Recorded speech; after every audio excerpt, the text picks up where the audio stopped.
بسم اللہ الرحمن الرحیم۔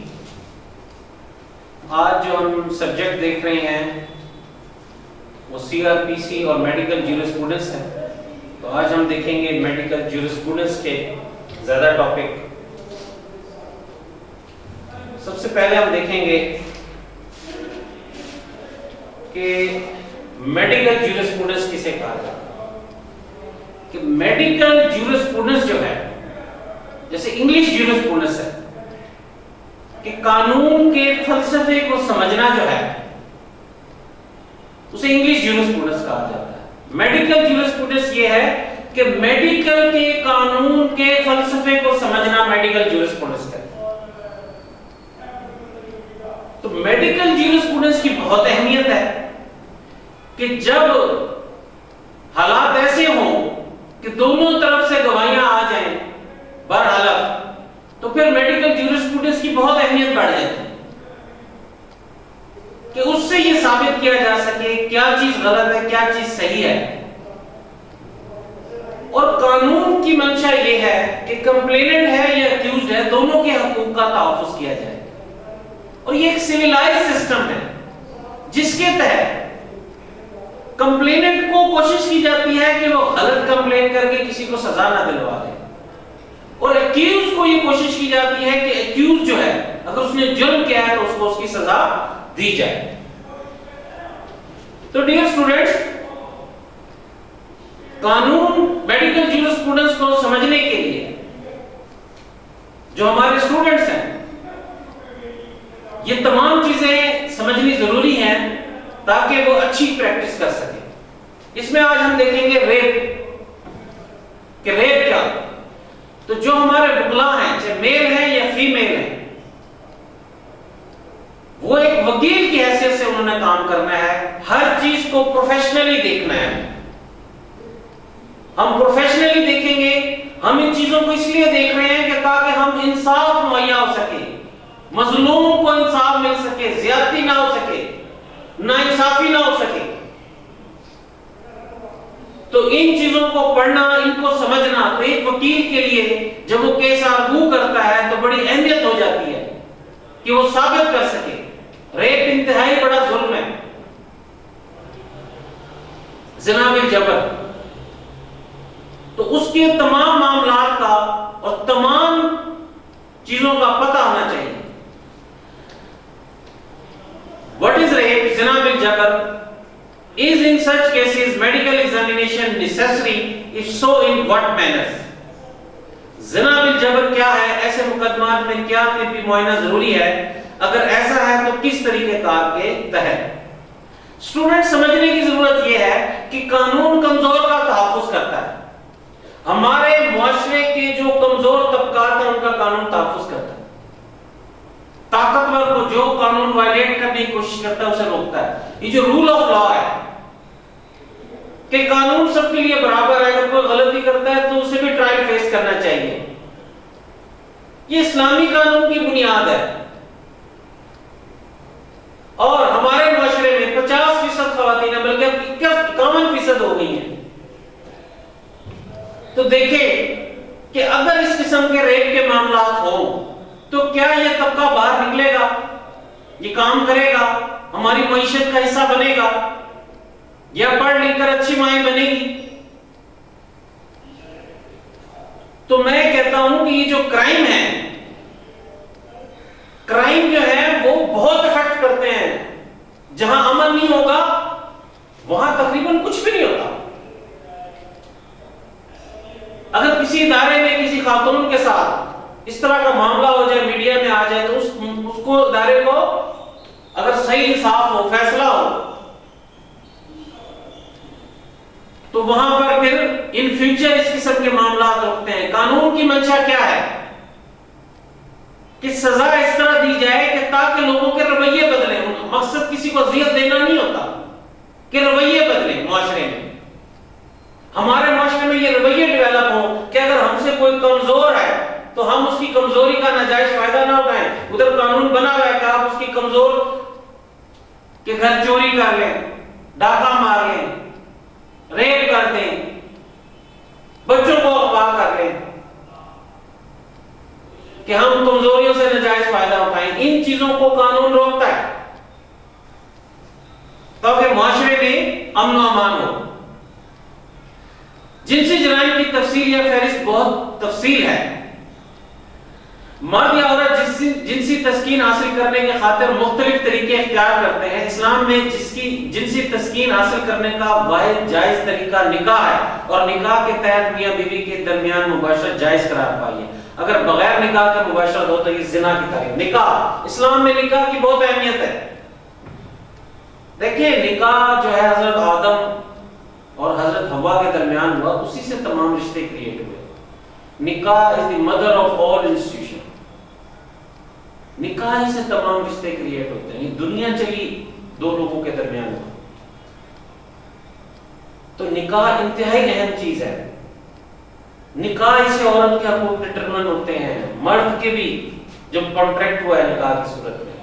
بچوں کے حقوق ڈٹرمن ہوتے ہیں، بچوں کی کہ یہ صحیح نسب ہے یا نہیں ہے، یہ نکاح کی صورت میں ڈٹرمن ہوتے ہیں۔ تو اگر معاشرے میں اس طرح اجازت دی جائے، نکاح کو ایک مذاق بنا لیا جائے، تو یہ تمام حقوق، جائیداد کے حقوق بھی اسی سے ہوتے ہیں، وراثت کے۔ ایک شخص ہے، اگر نکاح ہوتا ہے تو وہ پیدا ہوتا ہے تو اس کی یقیناً ددیال کے رشتے بھی ہیں، ننیال کے رشتے بھی ہیں۔ جب کوئی رشتہ کریٹ ہوتا ہے، کسی قسم کا بھی رشتہ کریٹ ہوتا ہے، تو دو لوگوں کے درمیان ایک کانٹریکٹ کریٹ ہو گیا، رائٹس اینڈ آبلیگیشن کریٹ ہو گیا۔ تو جن معاشروں میں بغیر نکاح کے بچے پیدا ہوتے ہیں، والد کا پتہ ہی نہیں ہوتا، تو وہ پھر ان تمام رشتوں سے محروم رہ جاتے ہیں۔ تو اسلام نے نکاح کو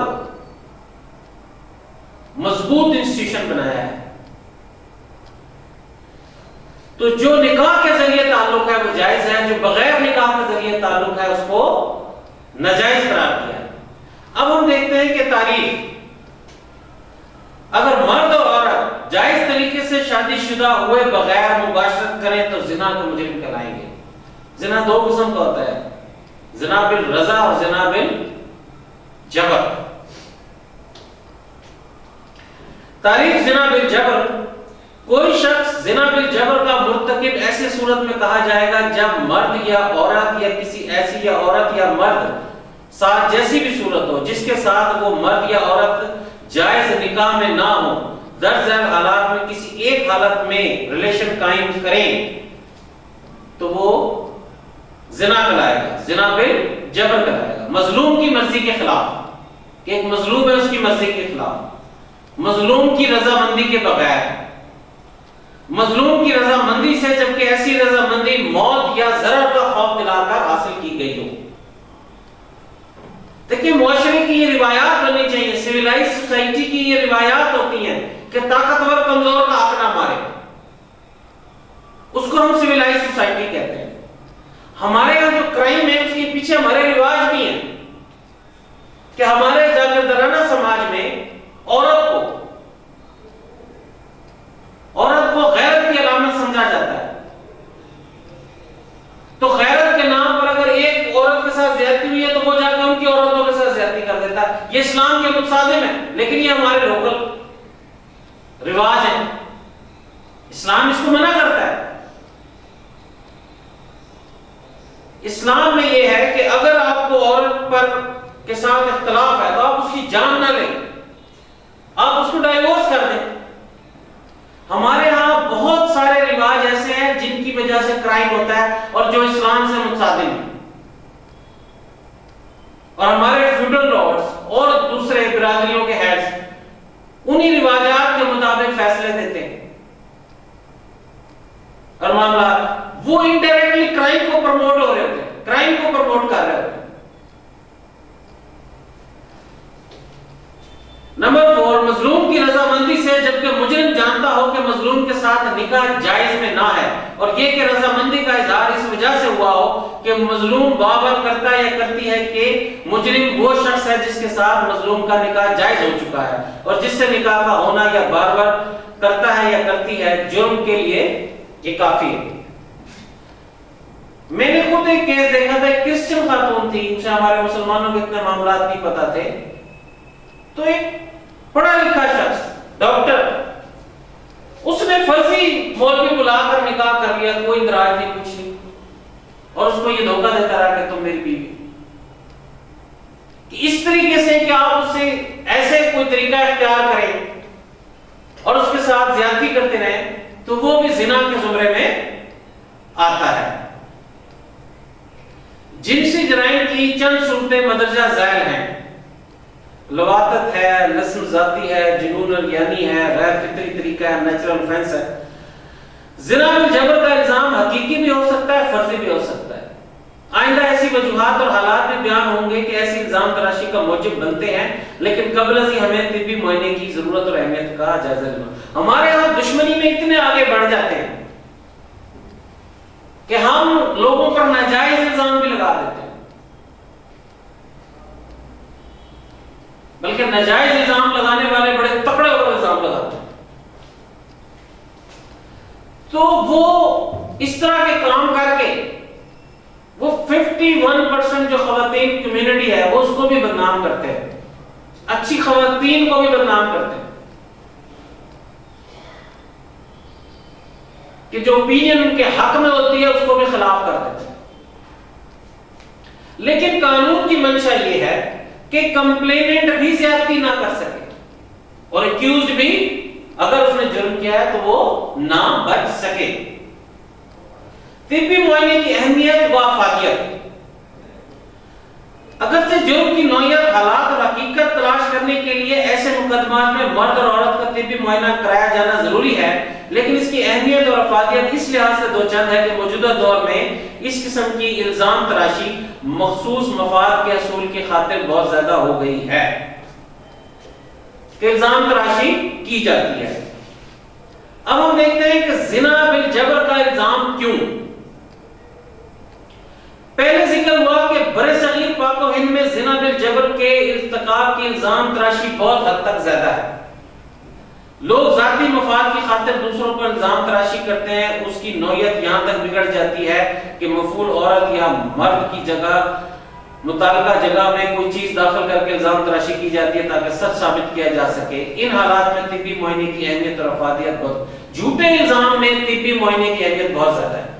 اب یہ قانون کی ریکوائرمنٹ ہے کہ جب اس قسم کا الزام لگایا جائے تو اس کا میڈیکل ایگزامینیشن کیا جائے۔ تو اگر جھوٹا الزام لگایا ہو، دیکھیں زنا بالجبر میں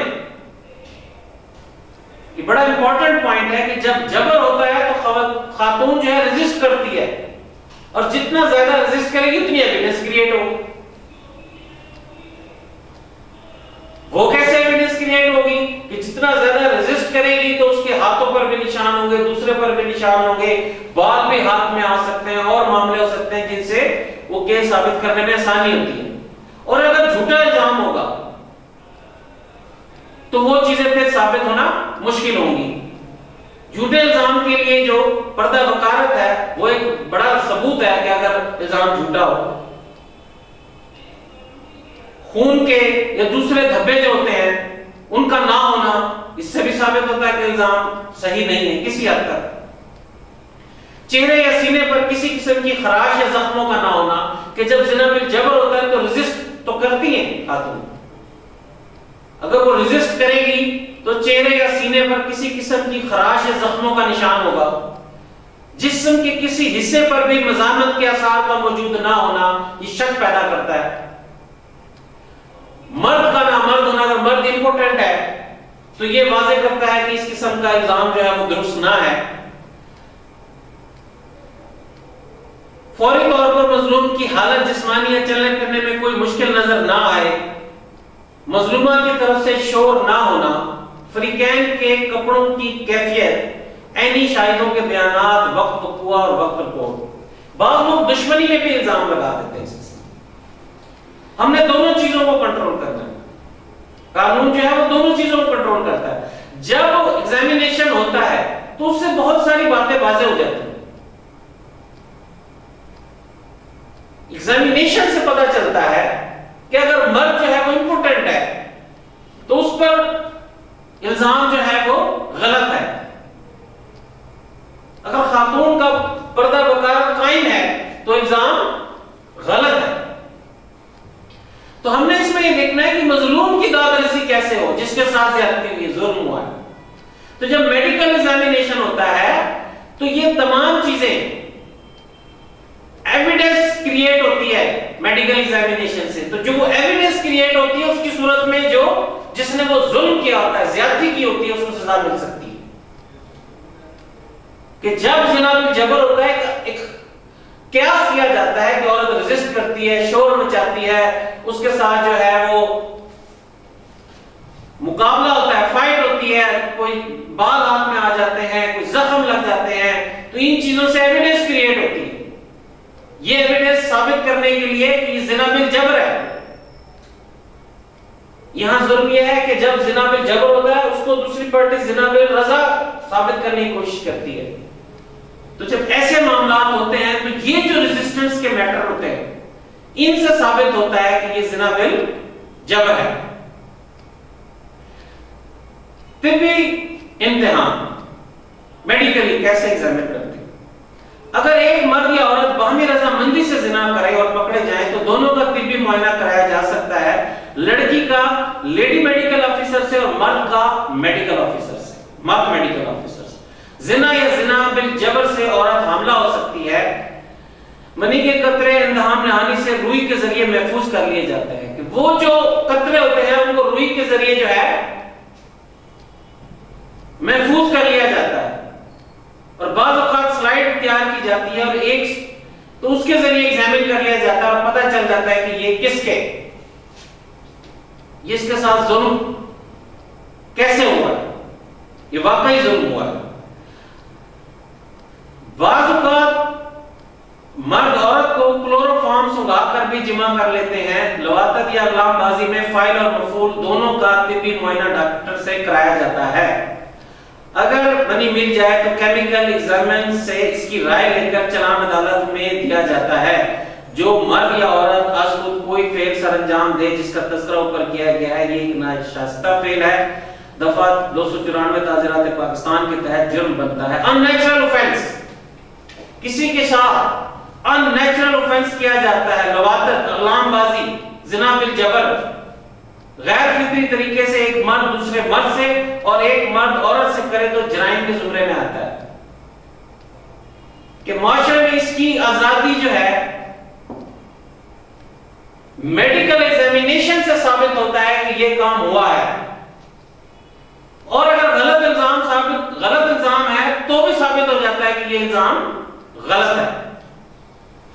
زنا بالجبر کی صورت میں طبی اصول قانون فریقین کا طبی معائنہ کرانے پر زور دیتا ہے، کیونکہ جرم کا تعین اور ذمہ داری کے اطلاق کے لیے ایسا ضروری ہے کہ جو رسپانسبلٹی فکس کرنی ہے اس کے لیے ایگزامینیشن ضروری ہے۔ سب سے پہلے مرد کا طبی معائنہ ضروری ہے، کیا وہ جنسی فعل سر انجام دینے کے قابل ہے یا نہیں ہے، کیونکہ اگر وہ ایسا کرنے کے ناقابل ہے تو معاملہ الٹا ہے۔ اس میں دونوں فریق ہیں، کمپلیننٹ اور ایکیوزڈ۔ جنرل کمپلیننٹ ایسا ہو، کسی پر الزام لگایا ہو تو وہ اس میں سے ڈٹرمن ہو جاتا ہے۔ ایسا کرتے ہوئے مرد اور عورت کے تمام کپڑے علیحدہ علیحدہ سیل کیے جاتے ہیں، جہاں پر منی کے نشانات اور ان مقامات کو گول دائرے میں کر دیا جاتا ہے۔ یہ بعض اوقات پولیس خود کرتی ہے اور بعض اوقات میڈیکل افسر اور لیڈی میڈیکل افسر کرتے ہیں۔ ان کپڑوں کو برائے تجزیہ کیمیکل ایگزامینر کو ترسیل کیا جاتا ہے۔ کیمیکل ایگزامینر ان کپڑوں کا معائنہ کرنے کے بعد ان کی رپورٹ متعلقہ تھانہ یا میڈیکل افسر کو ترسیل کر دیتا ہے۔ پولیس کا کام کیا ہے؟ Collection of evidence. تو میڈیکل ایگزامینیشن سے کلیکشن آف ایویڈنس ہو رہی ہے، ان کپڑوں پہ کوئی نشانات ہیں، خون کے نشانات ہیں، اگر یہ کسی قسم کے نشانات ہیں تو وہ ایک ایویڈنس کریٹ ہو جاتی ہے۔ یہ رپورٹ زیر دفعہ 510 ضابطہ فوجداری عدالت کے ریکارڈ پر تفتیشی افسر کے بیان میں لائی جاتی ہے۔ اگر مرد یا لڑکے سے بدفعلی کی گئی ہو تو اس کا معائنہ کرایا جاتا ہے۔ اگر کسی خاتون سے غیر فطری فعل کا ارتکاب کیا گیا ہو تو اس کا طبی معائنہ لیڈی میڈیکل افسر سے کرایا جاتا ہے۔ غیر فطری فعل کا چلان زیر دفعہ 377 تعزیرات پاکستان اور دفعہ 13 زنا آرڈیننس عدالت کو ترسیل کیا جاتا ہے۔ اگر کوئی شخص دیگر جرائم کا ارتکاب کرتا ہے جس کا تذکرہ اس باب میں کیا گیا ہے تو اس کے خلاف زیادہ سے زیادہ 394 تعزیرات پاکستان کا چلان مرتب کر کے عدالت کو روانہ کیا جاتا ہے۔ مقدمہ زنا بالجبر میں ملزم یا ملزمان کی عمر دفعہ 10 اور دفعہ 82-83 تعزیرات پاکستان کی شرائط کے تابع ہوگی۔ اگر کوئی مرد کسی جانور کے ساتھ غیر فطری کے فعل کرتا ہے تب بھی دفعہ 377 تے پے کے تحت چلان کیا جائے گا۔ تے پے سے مراد ہوتا ہے تعزیرات پاکستان، پی پی سی، تعزیرات پاکستان، مجموعہ تعزیرات پاکستان، سزاؤں کا جو ہمارا قانون ہے۔ عورت کی بے حرمتی کرنا دفعہ 354 تعزیرات پاکستان، تے پے کے تحت جرم ہے۔ عورت کو سرعام ننگا کرنا دفعہ 354 الف تعزیرات پاکستان کے تحت جرم ہے۔ زنا بالجبر کے مقدمات میں راضی نامہ قبول نہیں کیا جاتا۔ اگر کسی لڑکی کو طلاق ہو جائے اور دوران عدت وہ نکاح کر لے اور دوسرے خاوند سے تعلق قائم کرے تو یہ زنا ہوگا۔ مرد کے لیے 18 سال اور عورت کے لیے 16 سال عمر زنا آرڈیننس مجریہ 1979 میں رکھی گئی ہے۔ تاہم اگر لڑکا یا لڑکی پہلے بالغ ہو گئے ہیں، یعنی مرد کو احتلام اور لڑکی کو حیض آ گیا ہے، تو تب بھی بالغ تصور کیے جائیں گے، خواہ عمر 18 اور 16 سال سے کم ہی کیوں نہ ہو۔ اگر ایسا لڑکا یا لڑکی نکاح کرتے ہیں تو نکاح صحیح تصور کیا جائے گا۔ عموماً لڑکا یا لڑکی جب گھر سے بھاگ جائیں تو لڑکی کے والدین لڑکے کے خلاف دفعہ 12/11/10 زنا آرڈیننس کا پرچہ داخل کراتے ہیں۔ دیکھیں ہمارے ہاں لوگ یہ ہے کہ اگر لڑکی گھر سے چلی جائے لڑکے کے ساتھ تو وہ جو قانون میں ایک عمر دی گئی ہے اس سے کم کا ثابت کر کے زنا کا پرچہ درج کرانے کی اس لڑکے پہ کوشش کی جاتی ہے اور ان کو پھنسایا جاتا ہے۔ اگر وہ نکاح کر لیتے ہیں تو اس معاملے سے وہ بچ جاتے ہیں۔ والدین لڑکی کی عمر کم بتاتے ہیں اور یہ موقع اختیار کرتے ہیں کہ لڑکی نابالغ ہے، ایسی صورت میں عدالت از خود لڑکی کا طبی معائنہ ڈاکٹر سے کرا سکتی ہے اور شک کی صورت میں میڈیکل بورڈ سے۔ اگر لڑکی کی عمر کم بھی ہو اور طبی رپورٹ یہ آ جائے کہ لڑکی بالغ ہے، عدالت فریقین لڑکا اور لڑکی بری ہو جائیں گے اور ایسے مقدمات داخل کرانے کے بعد عموماً مقدمے کی پیروی نہیں کرتے۔ بعض اوقات لڑکی یا لڑکے کو قتل بھی کر دیا جاتا ہے۔ دیکھیں ہمارے جرائم جو ہیں ان کے پیچھے ہمارے رواج ہیں کہ اگر ایک لڑکی اور لڑکا گھر سے چلے گئے، انہوں نے شادی کر لی ہے، اسلام ان کو اجازت دیتا ہے لیکن ہمارے رواج نہیں دیتے، ہم ان کو مرڈر کر دیتے، تو ہمارے کرائم کے پیچھے جو ہے وہ ہمارے رواج کا بھی اثر ہے۔ دیکھیں نکاح کی صورت میں عورت جو ہے وہ حق مہر جو ہے وہ نکاح کی صورت میں ملتا ہے، عورت کو بیچا نہیں جاتا، عورت ان کی ملکیت نہیں ہوتی کہ اس کے ساتھ جو مرضی سلوک کرے۔ تو ہمارے ہاں یہ جو غیرت کا سمبل بنایا گیا ہے جو کہ اسلام سے متصادم ہے، اگر ایک لڑکا لڑکی گئے انہوں نے شادی کر لی ہے تو ان کو قتل کر دیا جاتا ہے، تو اس کے پیچھے کیا ہے کہ وہ ہمارا معاشرہ جو ہر وقت اس فیملی کو کہتا ہے کہ تم لوگ بغیرت ہو، یہ ہے وہ ہے، اس کے نتیجے میں وہ ان کو انسٹیگیٹ کرتے ہیں اور وہ قتل کر دیتے ہیں، وہ رواج بنتے جاتے ہیں، پھر نیکسٹ پھر نسل وہ کرتی ہے، نیکسٹ پھر نسل وہ کرتی ہے۔ لیکن پاکستان کا قانون اس قسم کی اجازت نہیں دیتا، تو ہمیں ان کرائم کو ختم کرنے کے لیے اپنے رویے بھی چینج کرنے کی ضرورت ہے، اور وہ رواجات جو اسلام سے متصادم ہیں ان پہ ہمیں عمل کرنے کی ضرورت نہیں ہے۔ جب اسلام نے ہمیں ایک راستہ دیا ہے اس قسم کے مسائل کو حل کرنے کا تو ہمیں اس طرف جانا چاہیے۔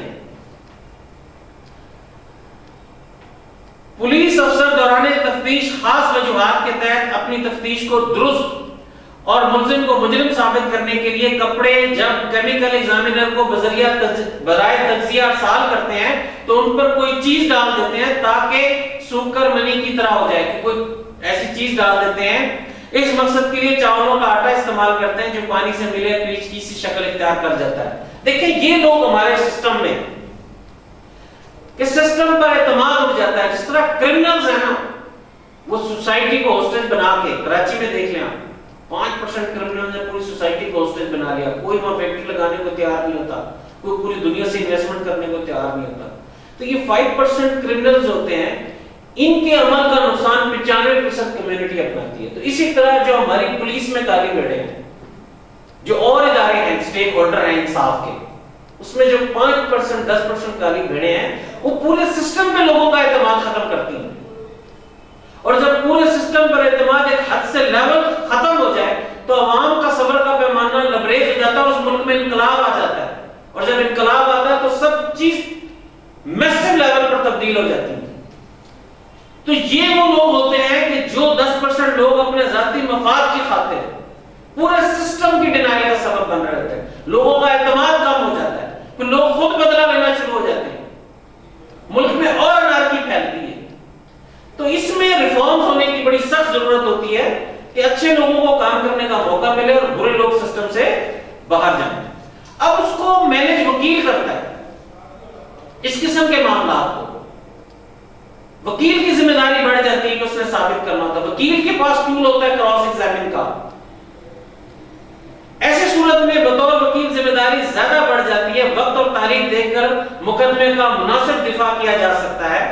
اگر تشدد یا جنسی جرم سے پہلے یا بعد کیا گیا اور جسم کا طبی ملاحظہ بھی فائل پر لانا چاہیے.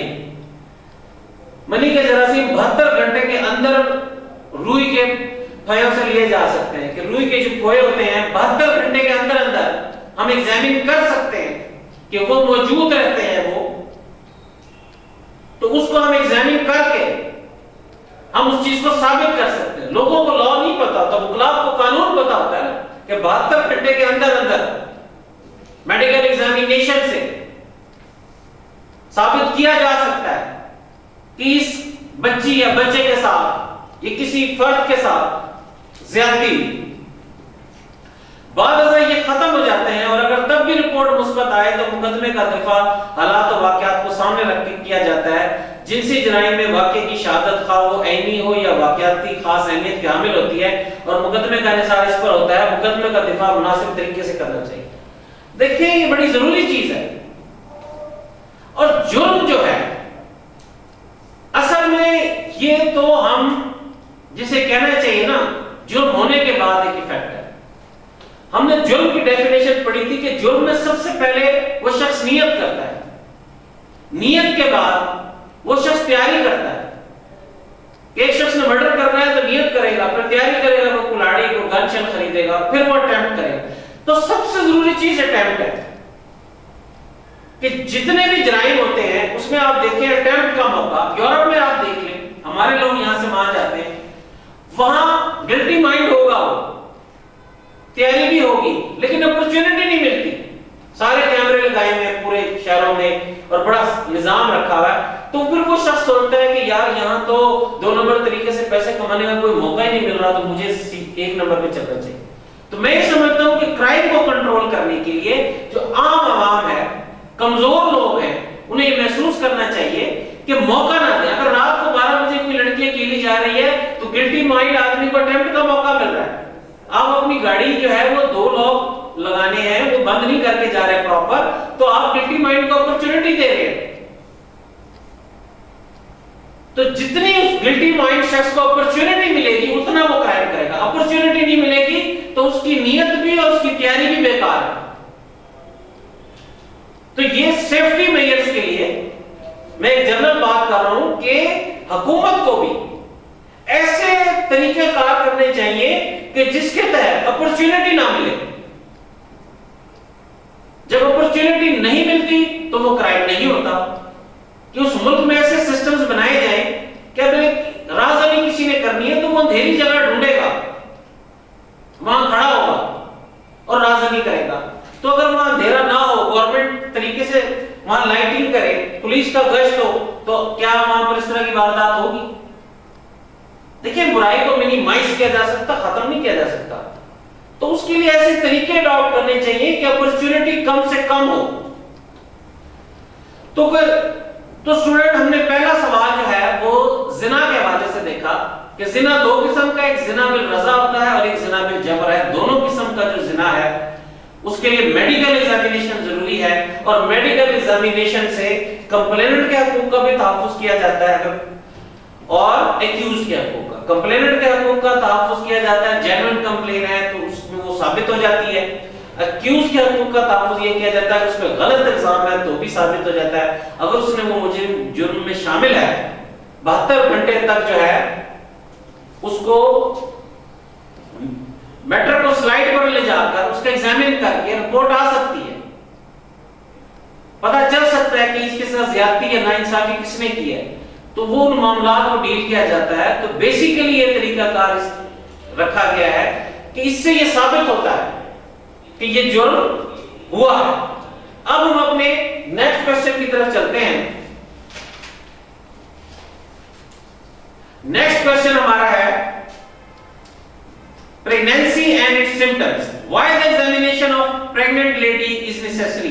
Enumerate the symptoms of pregnancy. ایک حاملہ عورت کا طبی معائنہ کیوں ضروری ہے؟ حمل کی علامت بیان کریں۔ شادی شدہ عورت کو جماع کے بعد اگر حیض نہ آئے تو یہ باور کیا جاتا ہے کہ عورت حاملہ ہو گئی۔ حاملہ اس عورت کو کہتے ہیں کہ جس کے پیٹ میں بچہ ہو۔ یہ صرف کے معنوں میں استعمال ہوتا ہے۔ حامل کسی چیز کے اٹھانے کو کہتے ہیں۔ عورت کیونکہ پیٹ میں بچہ اٹھائے ہوتی ہے اس لیے اس کو حاملہ کہا جاتا ہے۔ جو بچہ پیٹ میں ہو اس کو حمل کہا جاتا ہے۔ حمل دو صورتوں میں نہایت اہمیت کا حامل ہے۔ جب عورت جھوٹے حمل کا اظہار کرے، جب عورت حمل کو پوشیدہ رکھے۔ تو سب سے پہلے ہم دیکھیں گے کہ عورت حمل کیوں چھپاتی ہے۔ جب کوئی کنواری لڑکی بیوی یا بیوہ شوہر سے علیحدہ رہتی ہے وہ حاملہ ہو جائے، جب شوہر ساتھ ہو لیکن امپورٹنٹ ہو اور بیوی حاملہ ہو جائے، بچہ کشی کو چھپانے کے لیے اپنے آپ کو حاملہ نہ کہے، چھپائے کہ میرے پریگننسی نہیں ہے۔ بعض عورتیں ڈاکٹروں کے پاس زنانہ بیماری کا بہانہ بنا کر آتی ہیں جبکہ وہ حاملہ ہوتی ہیں لیکن ڈاکٹر پر حمل ظاہر نہیں کرتی۔ ڈاکٹر معائنے کے لیے جب آلہ داخل کرے تو جھلی پھٹ جائے اور اسقاط حمل ہو جائے۔ جب ایک عورت کسی دوسرے مرد سے شادی کرنا چاہے تو وہ موجودہ حمل کو ظاہر نہ کرے بلکہ اپنے آپ کو حاملہ بھی نہیں بتائے۔ ایسا 1-2 ماہ کے لیے ہوتا ہے، زیادہ کے لیے نہیں ہوتا۔ یہ تو ہم نے دیکھ لیا کہ وہ کیوں چھپاتی ہے۔ دوسرا ہم دیکھیں گے عورت جھوٹے حمل کا دعویٰ کیوں کرتی ہے۔ ایک طرف یہ چھپانا ہے، دوسری طرف دعویٰ ہے۔ عورت اپنے آپ کو حاملہ کہے گی جبکہ اس کو کسی عدالت سے طلب کیا گیا ہو، کیونکہ قانونی طور پر حاملہ عورت کو عدالت طلب نہیں کر سکتی کہ اس سے اسقاط حمل کا خطرہ ہوتا ہے۔ لیگل فیور لینے کے لیے بعض اوقات جھوٹا بھی حاملہ ظاہر کرتے ہیں۔ شوہر اگر صاحب جائیداد تھا تو شوہر کے انتقال کے بعد حاملہ بتائے تاکہ شوہر کی جائیداد سے وراثت کا حق حاصل کرے، کہ وہ ظاہر کرے کہ میں حاملہ ہوں اور پھر شوہر کی جائیداد سے جو ہے وہ اس کی جائیداد میں حصہ لے، اس کو جائیداد میں حصہ مل سکتا ہے۔ عورت اپنے دوست کو بلیک میل کرنے کے لیے خود کو حاملہ بتائے، دوست کو شادی کے لیے مجبور کرنے کے لیے اپنے آپ کو حاملہ بتائے۔ اب یہ سب جھوٹا حمل ہے، یہ کس سے ثابت ہوگا؟ میڈیکل ایگزامینیشن سے۔ اس کے ذریعے وہ لیگل فیور لے سکتی ہے۔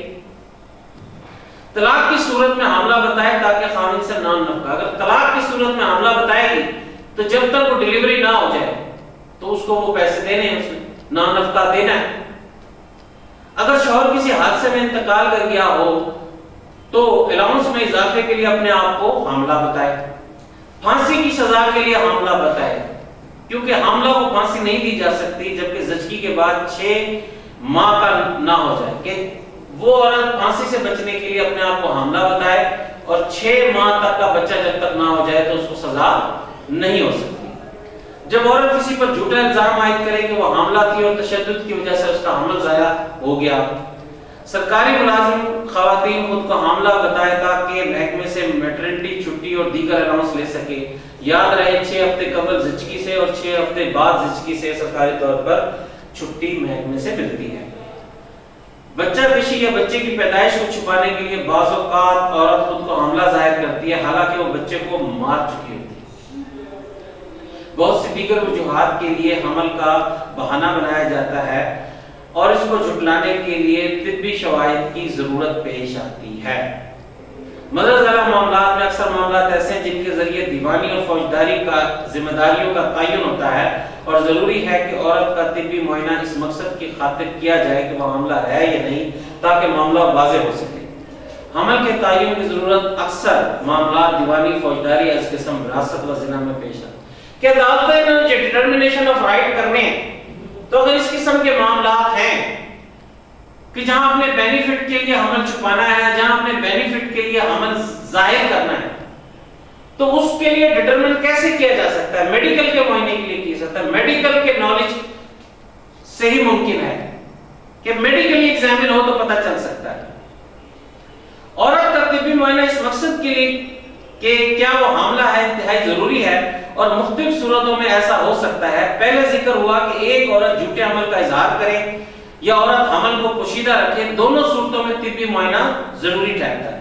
لیکن سوال یہ پیدا ہوتا ہے کہ ایک عورت حمل کیوں چھپائے، کس مقصد کی خاطر جھوٹے حمل کا اظہار کرے؟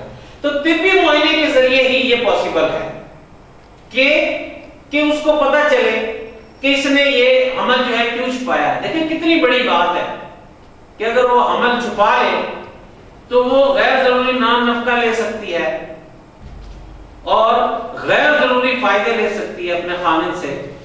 ڈائیورس ایک بڑا لیگل ایشو ہے کہ وہ جب تک افیکٹو نہیں ہوتی کہ جب تک کہ ڈیلیوری نہ ہو جائے، اگر حاملہ عورت ہو تو اس کی جب تک کہ وہ اس کے ہاں بچے کی پیدائش نہ ہو جائے تو وہ اس وقت تک اسے لے سکتی ہے۔ تو وہ چیٹ کر سکتی ہے سسٹم کو، قانون کو۔ تو اس کا طریقہ کار کیا ہے؟ ہم ایز اے وکیل اس طرح کے معاملات پیش آتے ہیں تو یہ نالج ہونا چاہیے۔ وکیل کو کہتے ہیں میڈیکل جورسپروڈنس کا اچھا نالج نہیں ہوگا تو ایک ڈاکٹر نے جو رپورٹ جاری کی ہوگی وہ پراپرلی اس کو کراس ایگزامن نہیں کرے گا تو اپنے کلائنٹ کا نقصان کرے گا۔ اور اگر ایک ڈاکٹر کو پراپر میڈیکل کا نالج نہیں ہوتا تو وہ آ کر غلط بیان دے گا، جس سے کیا ہوگا؟ ملزم کو فائدہ ہو سکتا ہے۔ میں سمجھتا ہوں وکیل کو بھی اور ایک ڈاکٹر کو بھی اس کا پراپر نالج ہونا چاہیے تاکہ مظلوم کی داد رسی ہو سکے، مظلوم کا خیال رکھا جا سکے۔ اب یہ کہتا ہے سمپٹمز آف پریگنینسی، کہ پریگنینسی کی علامات کیا ہیں۔ سب سے پہلے یہ کہتا ہے پستانوں کی تبدیلی، کہ اس کی فگر میں تبدیلی آ جاتی ہے۔ دوسرا کیا کہتا ہے؟ جسم میں تبدیلی۔ استقرار حمل کے بعد عورت کے جسم میں نمایاں تبدیلی پیدا ہوتی ہے، کہ اس کے جسم میں تبدیلی آ جاتی ہے، کہ اس کا جو ہے پیٹ بڑھ جاتا ہے، حیض کا بند ہونا، کہ اس کے مینسز بند ہو جاتے ہیں، متلی کا کہہ کا آنا ہوتا ہے۔ یہ علامات حمل کے قائم ہونے سے ابتدائی 2 ماہ تک رہتی ہے، بعض اوقات 4 ماہ تک جاری رہتی ہے، لیکن یہ کوئی خاص علامت استقرار حمل کی نہیں ہے۔ بعض عورتوں کو الٹی یا قے بالکل نہیں آتی، بعض کو بہت زیادہ آتی ہے، بہرحال یہ بھی ایک علامت ہے۔ مزاج میں تبدیلی، کہ استقرار حمل کے بعد عورتوں کی طبیعت میں تبدیلی آ جاتی ہے۔ جنین کی حرکت، یہ خاص علامت استقرار حمل ہے۔ عورت کو یہ کیفیت 14 سے 18 ہفتوں کے درمیان استقرار حمل کے بعد محسوس ہونا شروع ہو جاتی ہے، یعنی اس کیفیت کو 3.5 ماہ یا 4 ماہ کے درمیان کا عرصہ لگتا ہے۔ 3.5 ماہ یا 4 ماہ کے درمیان کا عرصہ لگتا ہے۔ تو ان تمام چیزوں سے یہ ثابت ہوتا ہے کہ یہ خاتون جو ہے حاملہ ہے، اور اگر وہ حاملہ نہیں ہے اور ناجائز فائدہ اٹھانا چاہ رہی ہے، کہیں وہ حاملہ ہے اور وہ بتا رہی ہے کہ میں حاملہ نہیں ہوں، اس کا اس میں مفاد ہے۔ کہیں وہ حاملہ نہیں ہے اور یہ شو کر رہی ہے کہ میں حاملہ ہوں اور اس سے وہ مفاد اٹھا رہی ہے، تو اس میں میڈیکل جورسپروڈنس کے علم کی اہمیت بڑھ جاتی ہے۔ دیکھیں میڈیکل جورسپروڈنس کا علم بے گناہ کو بچا رہا ہے اور جو گناہ گار ہے اس کو سزا دلوا رہا ہے، تو اس علم کی اہمیت جو ہے کرمنل کیسز میں جو ہے وہ بہت زیادہ بڑھ جاتی ہے۔ اب ہم اپنا نیکسٹ کوسچن دیکھتے ہیں، ڈائنگ ڈکلیریشن، کہ ڈائنگ ڈکلیریشن کسے کہتے ہیں؟ بیان بحالت مرگ۔ نزع کی حالت میں دیا گیا کوئی بھی بیان نزعی کہلاتا ہے۔ ایسا شخص جو کسی وقوع میں شدید زخمی ہوا ہو، واقعے کا تشدید گواہ ہوتا ہے اور اس سے توقع ہوتی ہے کہ وہ موت کے منہ میں جاتے ہوئے غلط بیانی نہیں کرے گا، کہ یہ ایکسپیکٹیشن ہوتی ہے کہ وہ موت کے منہ میں جا رہا ہے تو وہ جو ڈائنگ ڈکلیریشن دے گا وہ غلط نہیں ہوگا۔ یہی وجہ ہے کہ نزائی بیان قابل ادخال شہادت قرار دیا گیا ہے۔ میڈیکل افسر جو ہسپتال اور ڈسپنسری کا انچارج اس کا فرض ہے کہ وہ فوری طور پر مجسٹریٹ یا جسٹس آف پیس کو بلا بھیجے، کہ اگر اس کے پاس وہ آتا ہے تو فوراً مجسٹریٹ کو بلائے یا جسٹس آف پیس کو بلا بھیجے تاکہ اس شخص کا نزعی بیان ریکارڈ کر سکے، جس کے متعلق یہ شبہ ہے کہ وہ کسی فوجداری تشدد، پولیس کے تشدد سے بھی ہو سکتا ہے یا کسی کے جرم کرنے کی وجہ سے موت کے دہانے پر پہنچ گیا ہے۔ اگر میڈیکل افسر کی رائے میں مجسٹریٹ کو طلب کرنے کا وقت نہیں ہے، دیکھیں قانون نے اس میں آسانی بھی پیدا کی ہے کہ اگر وقت دیکھتا ہے کہ وہ حالات خراب ہیں تو گفتگو سے نہ طلب کرے، اسے چاہیے کہ خود جو اس کا نظری بیان ہے ریکارڈ کرے، اس بیان کو پوری تفصیل کے ساتھ عام فہم زبان میں متوفی کے اپنے الفاظ میں ریکارڈ کرنا چاہیے کہ وہ جو الفاظ کہہ رہا ہے کوشش کرنی چاہیے کہ وہی الفاظ لکھے ہیں، اور یہ سوال و جواب کی شکل میں ہونی چاہیے۔ اگر ان میں سے کسی نقطے کی وضاحت درکار ہو تو معزز گواہوں کی موجودگی میں ریکارڈ کیا جانا ضروری ہے کہ ڈاکٹر جو ہے وہ گواہ بھی لے لے ساتھ، یا اگر مجسٹریٹ آ جاتا ہے تو وہ بھی لے لے گواہ۔ نظری بیان ریکارڈ کرنے کے بعد بیان دینے والے کو پڑھ کر سنانا چاہیے، کہ اس کو سنانا چاہیے، یہ نہ ہو کہ اس کا کوئی غلط لکھ لے یا وہ جو کہنا چاہ رہا ہے اس کا وہ مطلب واضح ہو جائے، اور اس پر اپنے دستخط یا نشان انگوٹھا لگائے گا کہ وہ اپنا دستخط یا نشان انگوٹھا لگائے گا۔ جب یہ مکمل ہو جائے تو میڈیکل افسر اس پر دستخط کرے اور معزز گواہان کے دستخط بھی کرائے۔ یہ قانونی تقاضے کس لیے رکھے گئے ہیں کہ تاکہ زیادہ سے زیادہ وہ فیسیلیٹیٹ ہو اور جو جرم ہے اس کا تعین ہو سکے۔ اگر نزا کا بیان دینے والا شخص بے ہوش ہو جائے جبکہ اس کا بیان ریکارڈ کیا جا رہا تھا تو میڈیکل افسر جو اس کا بیان لکھ رہا ہو اسے چاہیے کہ وہ اتنا ہی بیان تحریر کرے جس قدر اس نے بیان دینے والے سے سنا ہے، جتنا سنا ہے اتنا ہی لکھے اور پھر اس پر دستخط کرے گا۔ اگر بیان نزا بیان دینے والے نے از خود تحریر کیا ہو تو اس بیان پر دو معزز گواہان کے توثیقی دستخط کرے گا۔ بعض اوقات نزا کا وقت ہوتا ہے لیکن حالت ٹھیک ہوتی ہے، وہ خود بھی بیان جو ہے نا لکھ دیتا ہے۔ بیان نزا کو اس کے بعد سر مہر لفافے میں بند کر کے ڈسٹرکٹ مجسٹریٹ یا متعلقہ اسسٹنٹ کمشنر کو بھیجا جائے گا۔ اگر یہ ممکن ہو تو اس پولیس افسر کو جو مقدمے کی تفتیش کر رہا ہو اس وقت موجود ہونے کی اجازت نہیں دینی چاہیے۔ جہاں بیان نظر ریکارڈ کیا جا رہا ہو بیان دینے والے پر کسی قسم کا غیر ضروری اثر و رسوخ نہ ہو، کہ پولیس کا ناجائز اثر و رسوخ نہ ہو، اور اس بات کی اجازت دینی چاہیے کہ وہ اپنا بیان کسی اور شخص کے اشارے یا مدد سے نہ دے بلکہ خود دے، کہ اشارے سے کسی کی مدد سے نہ دے، کوشش کرے کہ وہ خود دے۔ یہ بات پیش نظر رہنی چاہیے کہ ایک ایسے مقدمے میں جہاں قریب المرء شخص گفتگو کے ناقابل اور سوالات کے جوابات کے لیے صرف اشارے استعمال کر سکتا ہو تو سوالات اور اس کے جوابات جو اشاروں کی مدد سے دیے گئے ہوں انہیں بطور ایک زبانی بیان لیا جانا چاہیے جو ایک ایسے شخص نے دیا جس نے اپنی موت کے اسباب بیان کیے ہیں۔ نظری بیان دو طرح کا ہوتا ہے۔ اقرار بوقت موت کسی کو بھی دیا جا سکتا ہے، اس میں حلف یا ملزم کی موجودگی ضروری نہ ہے۔ یہ جو ہمارے انصاف کا سولارٹی آرڈر پارٹرن کے دوسرے کا موجود ہونا ضروری ہے، لیکن یہاں اس کو ریلیکس کیا گیا کیونکہ پرزیوم کیا جاتا ہے کہ وہ جو بیان دے رہا ہے ٹھیک دے رہا ہے۔ اقرار بوقت موت کسی کو بھی دیا جا سکتا ہے، اس میں حلف یا ملزم کی موجودگی ضروری نہ ہے، عام طور پر ڈاکٹر کی موجودگی میں ہوتا ہے۔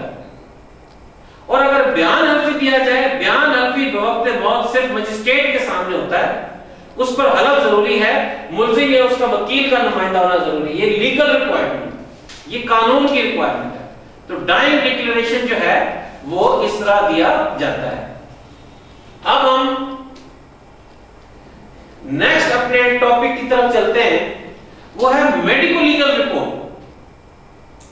کہ میڈیکل لیگل رپورٹ کیا آپ نے بڑا سنا ہوگا، MLC، کہ میڈیکو لیگل رپورٹ کیا ہوتا ہے؟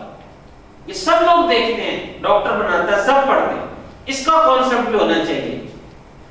میڈیکل لیگل رپورٹ ایک زندہ یا مردہ شخص کے بارے میں ابتدائی رائے ہے جو مجاز پولیس افسر یا مجسٹریٹ کے مطالبے پر تیار کی جاتی ہے، اور یہ فوجداری مقدمات میں حملہ، زنا بالجبر، قتل اور زہر خوانی کے بارے میں ہوتی ہے۔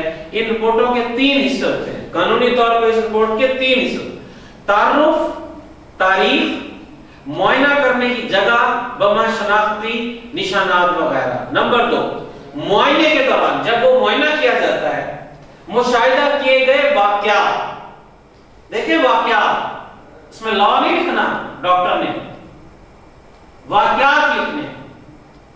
معائنے کے دوران مشاہدہ کیے گئے واقعات۔ نمبر 3 پہ رائے یا واقعات سے اخذ کیا نتیجہ۔ ڈاکٹرز کو بھی یہ علم ہونا چاہیے اس قسم کا کہ انہوں نے معائنے کے دوران مشاہدہ کیے گئے واقعات اور اس سے جو نتیجہ اخذ ہوتا ہے وہ لکھنا ہے۔ 2 چیزیں امپورٹنٹ ہیں، باقی اوپر تو فارمیلٹی ہے۔ اس عمل کے پیش نظر ان رپورٹوں کو شہادت میں قابل ادخال قرار دیا جائے. میڈیکل افسر کو یہ رپورٹیں بوقت معائنہ تحریر کرنی چاہیے اور اس کے لیے فوراً بعد عدالتی تحقیقات میں یہ بڑی اہمیت کی حامل ہوتی ہے کہ فوراً اسے تحریر کرنی چاہیے. قانونی تقاضا ہے اور انہیں عدالت سے ہائی کورٹ تک جانا ہوتا ہے. یہ ایم ایل سی ہر جگہ ڈسکس ہوتا ہے اور وکیلوں کے ہاتھوں میں بھی جانا ہوتا ہے. تو ڈاکٹرز کی یہ ٹریننگ ہونی چاہیے کہ وہ حالات و واقعات جو انہوں نے مشاہدہ کیے ہیں وہ لکھنے ہیں اور اس سے جو نتیجہ اخذ ہوتا ہے وہ رپورٹ میں لکھنا ہے. اس لیے اس کی تیاری میں انتہائی احتیاط برتنی چاہیے. مبالغہ آمیز اصلاحیں اور بلند و بام وضاحتیں جس سے ڈاکٹر کے اپنے خیالات کا اظہار ہو وہ استعمال نہیں کرنی چاہیے. دیکھیں جو کرمنل کیس ہے اس میں ڈاؤٹ کی بڑی اہمیت ہے. اگر ایک ڈاکٹر غلط رپورٹ لکھتا ہے ڈاؤٹ کریٹ ہوتا ہے تو فائدہ ملزم کو ہوا. ایک ایف آئی آر لکھنے والا محرر جو ہے وہ غلط بات لکھ دیتا ہے نقصان کس کو ہوا فائدہ کس کو ہوا ایکیوز کو ہوا. تو ان میں کوشش یہ کرنی چاہیے کہ جن کی پبلک سرونٹ ہے جن کی جو ڈیوٹی ہے اس کے مطابق وہ کام کرے. میں تو سمجھتا ہوں کہ ٹریننگ ہونی چاہیے کہ ان کی غلطی کا جو اثرات ہیں وہ کس طرح ایکیوز کو فائدہ دے دیتے ہیں. ایسی رپورٹ تیار کرتے وقت مدرجہ ذیل امور زیر نظر رہنے چاہیے. واقعات مفصل طور پر درج ہوں. رائے واقعات کے مطابق اور مختصر ہو کہ رائے جو ہے وہ واقعات کے مطابق ہو اور مختصر ہو. لاش کے ساتھ جو کپڑے وغیرہ ہوں اس کی تفصیل درج ہو. خود اپنے مشاہدے سے رائے کا اظہار کرے کسی کے بیانات کو اہمیت نہ دے. تمام امور کا ادراج ضروری ہے. درست اور صحیح رائے ہو. کیا ہے درست اور صحیح رائے ہو. اب ہم دیکھتے ہیں میل پریکٹس پیشہ ورانہ غفلت. ڈاکٹر کی طرف سے موضوع مہارت یا حفاظت مہیا کرنے کا فقدان یا اس مریض کی طرف ارادی غفلت جو ڈاکٹر کی حفاظت میں ہو پیشہ ورانہ غفلت کہلاتی ہے. پروفیشنل غفلت. غفلت کی ذمہ داری پورے طور پر ڈاکٹر پر ہوتی ہے اور وہ قانون کی عدالت میں اس غفلت کا ذمہ دار گردانا جاتا ہے. پیشہ ورانہ غفلت دو قسم کی ہوتی ہے دیوانی اور فوجداری. دیوانی پیشہ ورانہ غفلت. دیوانی پیشہ ورانہ غفلت کیا ہوتا ہے؟ اس قسم کی غفلت کے بعد ڈاکٹر پر دیوانی عدالت میں مقدمہ چلتا ہے کہ یہ غفلت کی نوعیت ایسی ہے کہ اگر یہ غفلت کی جائے تو معاملہ دیوانی عدالت میں جائے گا. مثلا ایسا زخم جو ڈاکٹر کی غفلت سے پیدا ہوا تلافی یا ہرجے کی رقم زخم کی شدت کے تناسب سے ہوتی ہے. اس قسم کے واقعات وہ ہوتے ہیں کہ جن میں ڈاکٹر واضح غفلت کا مظاہرہ کرتا ہے. مثلا سڑک پر متعدد زخم لگنے کے بعد مریض کو جو ایک مخصوص ٹیکا لگایا جاتا ہے وہ نہ لگایا جائے. اے ٹی ایس سیرم نہ دینا. تشخیص مرض میں غلطی پیشہ ورانہ غفلت کے تحت نہیں آتی. علاج ہمیشہ مریض کی تحریری اجازت کے بعد کرنا چاہیے. صورتحال خود بولتی ہے. قانون ٹاٹ کا مقولہ ہے اور اس کا مطلب یہ ہے کہ حالات سے خود بخود پتہ چلتا ہے کہ ڈاکٹر نے غفلت کی ہے. دیکھیں ڈاکٹر کی غفلت ہے لائف اینڈ پراپرٹی بکلا سے بھی ریلیٹڈ ہے. لوگوں کی لائف ڈاکٹروں کے ہاتھ میں بھی ہے. تو اگر وہ غفلت ہوتی ہے تو اس کا نقصان کس کو ہوتا ہے؟ تو اس حوالے سے ادارے ہونے چاہیے. پوری دنیا میں ادارے ہیں لیکن پاکستان میں تو میڈیکل محتسب بھی ابھی تک قائم نہیں ہوا کہ جو جسے کہنا چاہیے پروسیجر کی غلطی کو دیکھتا ہے بد انتظامی کو دیکھتا ہے. لیکن میڈیکل جیورسپروڈنس کے حوالے سے یہ ریمیڈی اویلیبل ہے جس کے تحت لوگ ریمیڈی حاصل کر سکتے ہیں. تو اس قسم کی ریمیڈیز زیادہ سے زیادہ ہونی چاہیے تاکہ لوگوں کے حقوق کا تحفظ ہو. اب اس قسم کی غفلت ہوگی کہ ایسا زخم جو ڈاکٹر کی غفلت سے پیدا ہوا ہو تلافی یا ہرجے کی رقم زخم کی شدت کے تناسب سے ہوتی ہے. آپ سول کورٹ میں جا کر ریلیف حاصل کر سکتے ہیں. مجرمانہ یا فوجداری پیشہ ورانہ غفلت ارادی طور پر مریض کی حفاظت نہ کرنا حفاظت کا فقدان جس سے مریض مر جائے اس عنوان کے تحت آتا ہے. اس کے بعد ڈاکٹر پر فوجداری عدالتوں میں مقدمہ چلایا جا سکتا ہے. غفلت کے برخلاف احتیاطیں خطرناک مریضوں کے کے لیے ڈاکٹر ہمیشہ ایک سینئر ڈاکٹر کا مشورہ لے کہ اگر مرض خطرناک ہے تو سینئر کا مشورہ لے. تشخیص کی توثیق کے لیے لیبارٹری ٹیسٹ کرائیں یا کرائیں. تمام طبی قانونی واقعات میں ایکس رے کرائیں، بالخصوص وہ مریض جس کی ضرب شدید ہو اور خطرناک ہو. عملے جراحی سے پیشتر ہر مریض کی تحریری رضامندی لی جائے، کہ مریض کی تحریری رضامندی لی جائے. تجرباتی علاج ہرگز مریض کی اجازت کے بغیر نہ کیا جائے. دیکھیں کتنی بڑی بات ہے کہ تجرباتی علاج جو ہے وہ کسی صورت بھی مریض کی اجازت کے بغیر نہ کیا جائے. ضروری حفاظتی ٹیکے لگائیں. پیشہ ورانہ غفلت میں معمولی، شدید یا پھر امدادی غفلت کا عنصر بھی موجود ہے. بعض اوقات ڈاکٹر اپنے ماتحت عملے کی غفلت کا بھی ذمہ دار قرار دیا جاتا ہے کہ اگر اس کی جورسڈکشن میں اس کے اندر عملہ قائم کر رہا ہے اس کی غفلت کا بھی ذمہ دار کرایا جا سکتا ہے. کہ اگر ڈاکٹر کسی شخص کو ارادی طور پر مریض کی حفاظت نہ کرتا اور حفاظت کا فقدان جس سے مریض مر جائے تو اس پر پیشہ ورانہ غفلت جو ہے وہ عائد کی جا سکتی ہے. تو ہر پروفیشن میں جس کے ذریعے کسی کا نقصان ہوتا ہو اور اسے عوام کے ٹیکس سے پیسے مل رہے ہوں، تنخواہ مل رہی ہو، تو اس کا سرو کرنا بنتا ہے، عوام کی خدمت کرنا بنتا ہے. تو اگر وہ جان بوجھ کر ایسا عمل کرے جس کی موت واقع ہو جائے. دیکھیے ایک شخص پاکستان میں ایک شخص کی بڑی اہمیت ہے، وہ 6-7 لوگوں کو فیڈ کر رہا ہوتا ہے، ان کی ذمہ داری لی ہوئی ہوتی ہے. ہمارے یہاں اسٹیٹ کی اتنی ذمہ داری نہیں ہے، مرد ہی وہ ذمہ داری پوری کرتا ہے. تو اس قسم کی اگر غفلت برتے تو اس کے لیے یہ ریمیڈی اویلیبل ہے. اب ہم اپنے نیکسٹ کوشچن کی طرف چلتے ہیں.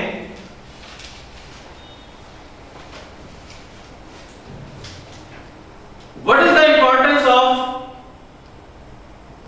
chemical examiner or serologist in law? Whether it is considered foolproof testimony?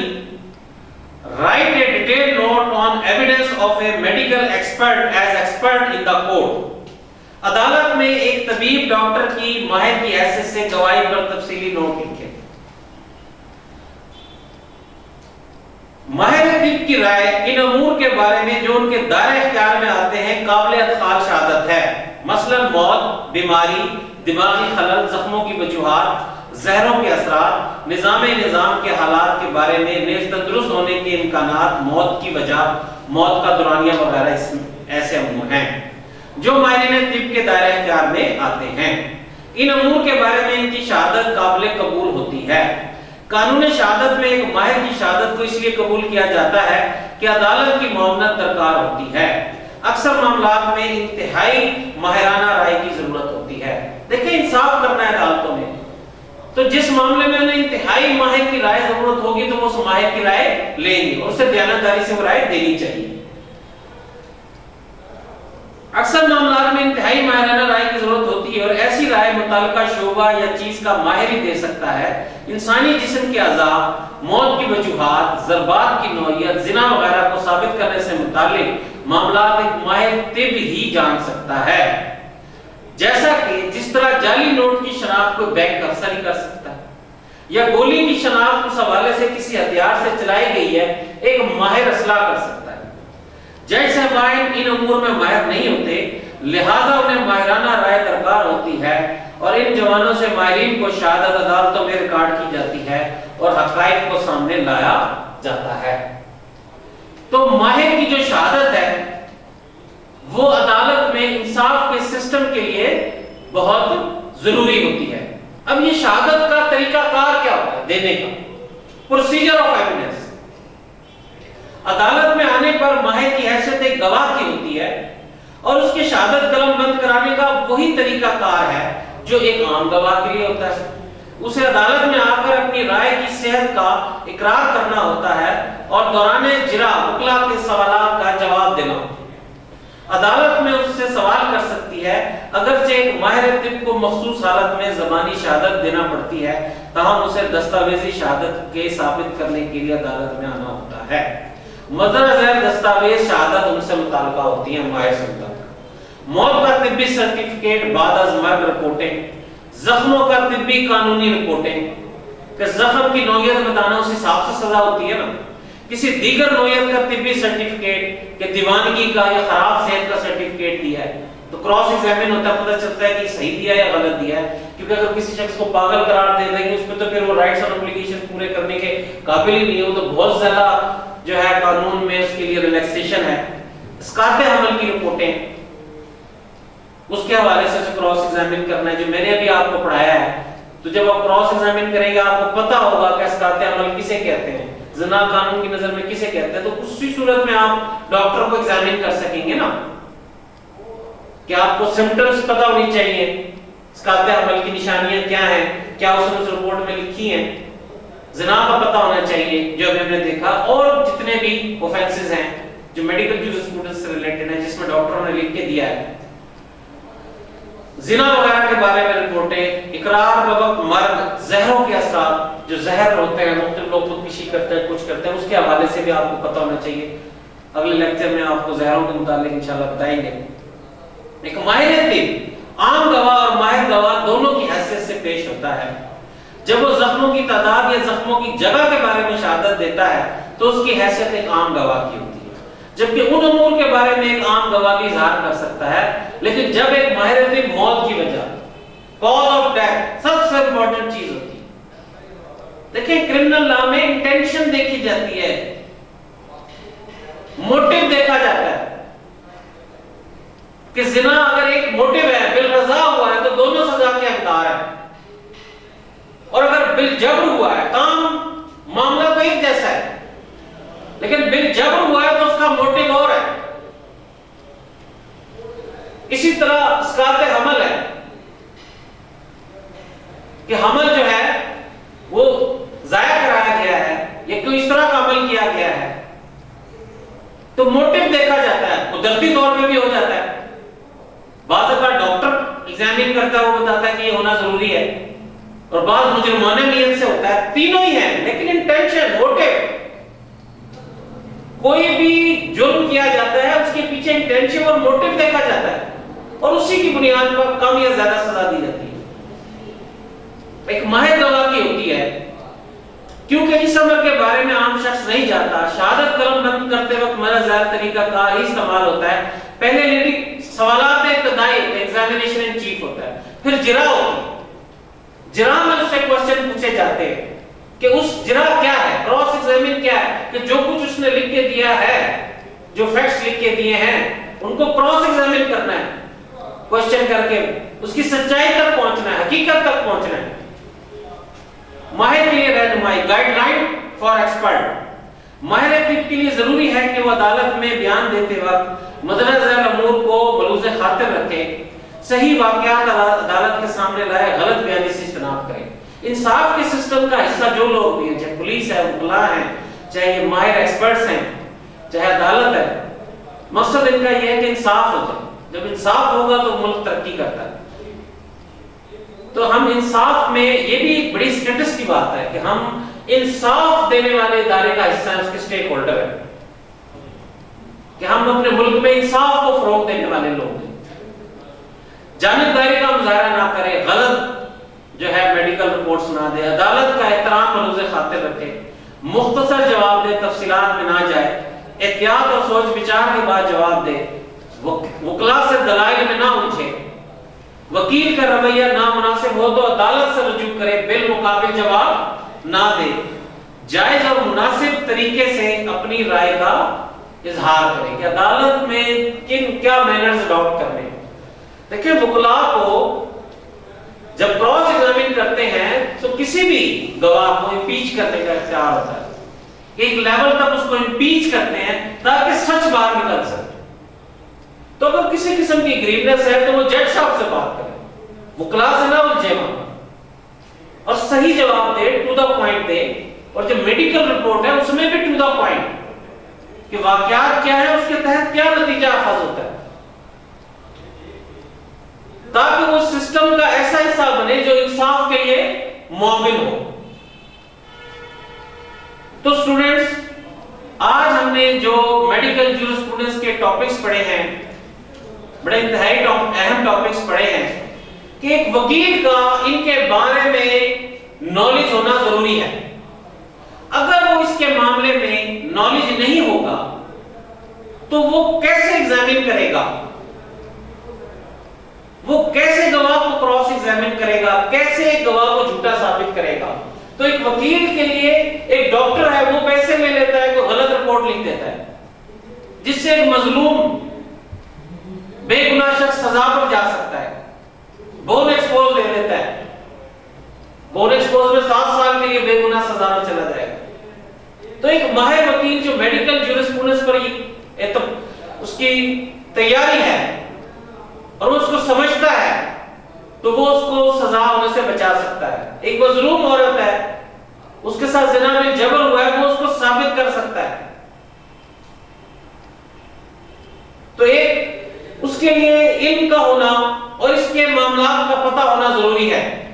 ہم نے اس علم کو کسی کانٹیکسٹ میں نہیں لینا، ہم نے پروفیشنل طریقے سے لینا ہے، پروفیشنل طریقے سے ان چیزوں کو سمجھنا ہے اور ایک پروفیشنل بیہیویئر کے ساتھ چلنا ہے۔ Thank you very much.